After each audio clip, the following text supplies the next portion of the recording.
Bienvenidos a Wikimartes de Marcas, hablando de creatividad según tú, Luis Asa. Y esta vez quiero compartir con ustedes un poco de datos curiosos que tengo en la cabeza. El primer dato curioso que tengo es que no sabemos cómo medir la creatividad. Han habido a través de la historia muchas pruebas de cómo podemos medir qué tan creativa es una persona. Y digamos que son muy cualitativas, no cuantitativas. Es decir, podemos medir según la apreciación de otra persona si lo que está haciendo es creativo o no, pero depende del criterio subjetivo de la persona. No hay un parámetro internacional de creatividad que podamos utilizar o que nos va a servir para hacer las cosas. Entonces, sabemos que la creatividad puede ser medida a nivel de resultados. Eso quiere decir, cuando haces un proceso creativo, ¿qué puedes hacer para que la persona tenga muchos resultados? A esto lo llaman volumen de creatividad. ¿Qué tanta capacidad de creación creativa tiene una persona?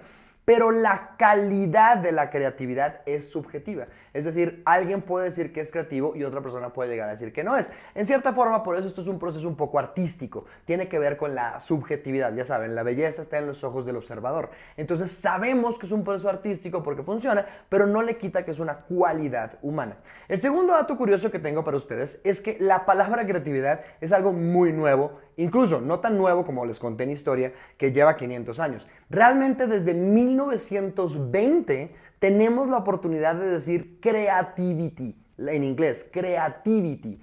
Porque antes le decíamos imagination, o le decíamos innovative, o le decíamos inventive. Pero no había en inglés una forma de llamar a la creatividad, sino hasta 1920 se empieza a popularizar y llega a su pico, para que se mueran de la risa, en 2008 es el momento donde más la humanidad ha publicado artículos que tienen la palabra creatividad. Desde entonces viene en declive y viene en crecimiento el término innovación, como para que se den cuenta más o menos de cómo funciona.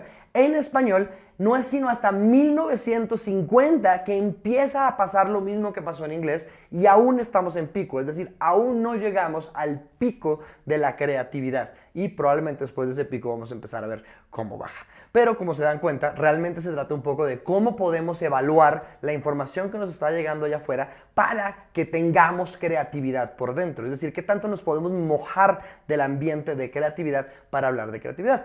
No es un buzzword porque lleva demasiado tiempo creciendo y tampoco es un fad o un tendency porque realmente llevamos mucho tiempo hablando de creatividad y encontramos el valor que tiene.